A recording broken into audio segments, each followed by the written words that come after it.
Let's talk about the commodities market when we come back. But first, let's remind you what our inflation numbers looks like. It looks as good as it was somehow in the month of July. This is the second month back-to-back in which inflation, all the parameters were in positive territory. 11.02% was the reading that you see there on your TV screen right now, year on year from 11.08%.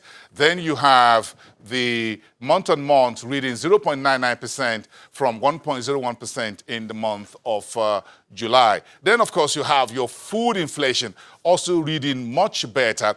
So food sub index reading 13.17% year on year from 13.3 previous. Then month on month you have inflation, food inflation in at 1.22% from 1.26%. Then of course, let's go to the core sub index, and that is very, very important. The core sub index must also be in your reading. 8.68% print from 8.80%. Month on month, of course, that's giving you 0.67% from 0.77%, and that's how the numbers coming through from the MBS this morning. Urban inflation was also a little bit better. Month on month, a little bit sticky. On year-on-year basis, 11.48% from 11.43%. Then you have rural index, 10.61%, printing 0.93% on a month-on-month basis. So let's put all of that in the kitty and then take a look at the commodities market. A lot of big stories around the turmoil in the global marketplace. Nigeria will have to comply now with OPEC quota. Part of the burning economic issues, Adim Okwesa, a member of the economic think tank and a research team analyst at Financial Derivatives Company. Good morning. Welcome to the show, Adim. Thank you. I'm sure you can still perceive the aroma of the pizza. Yes, I can. And that's how this works. The bread did not have any aroma. It's the pizza, which is more expensive and have more ingredients and all of that has caught everyone's attention. That's true. That's how things work. Yeah. So which means that we need to graduate the economy from just brick and mortar to have a lot of sweeteners around it. How much of these issues that are facing us right now are there for consumers to consider?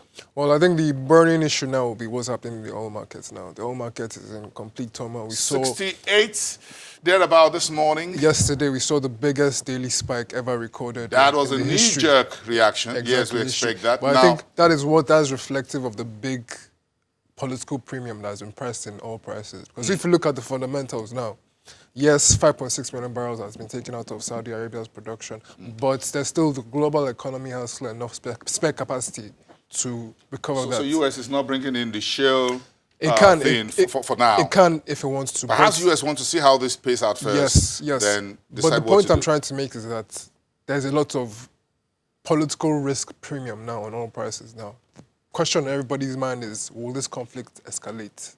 Will Saudi, the Houthi rebels said that it was them, they have claimed responsibility. No. The US are saying it's Iran. No, I just saw. President Trump says he doesn't want war. Yes. So it's not likely to hit that button, yes, as it were. So it's going to be much of the usual rhetorics and what have you. Yes. Find some culprit. Let's hope it stays that way. Yes, exactly. But if, for example, the worst case scenario now, if oil prices go to, let's say, $100 per barrel, because the reality is that if Saudi and Iran confront each other, it'll be much more. Now, if we go 100, all of us are going to get bumped. The global economy will descend into a recession. Will get bumped. Yes. I'm not sure US, China, Russia, Saudi would even want that. Even though Saudi would love $80 a barrel, as it were, for oil, but definitely not 100. Yes, and that's what will trigger the global recession, definitely. But if we bring that home here, the VAT is one issue locally that is on everybody's lip. That is now 7.5%. Yeah. 2 trillion naira looks like a sweet figure for the federal government to bring in, but this will still have what we call trickle-down effect one way or the other.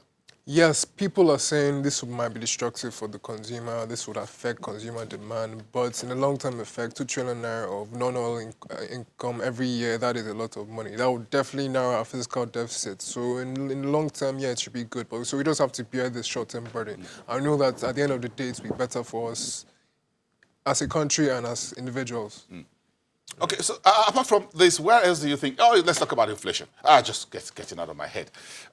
This is beating some of the forecasts at 11.02%. Yes. Food index. This surprised most analysts. Most analysts thought that Yes. last month was the point of inflection, and we would see an increase in inflation this time around. But I think the Semen border closing, I think what it was that it curtailed smuggling. There's a lot of fuel supply, so fuel prices, petroleum product prices came down a lot. I think that's what impacted inflation. And also, we've seen that food inflation, if headline inflation goes in the direction of food inflation fell by about a decent amount this time, so that impacted on the headline inflation index. Yes, and the core sub-index wasn't bad at all. Yes. Reading, I was surprised.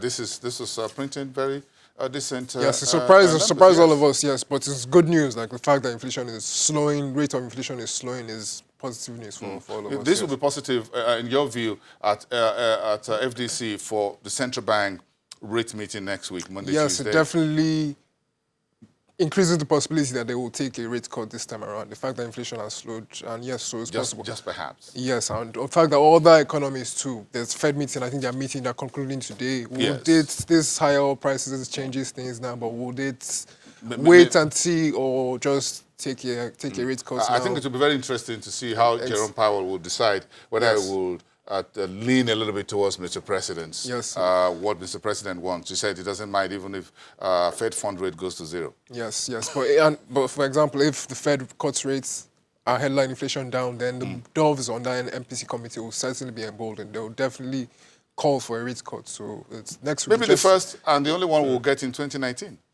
Perhaps. Yeah, maybe. Perhaps, yes. Maybe. Yeah. Maybe this will be good enough.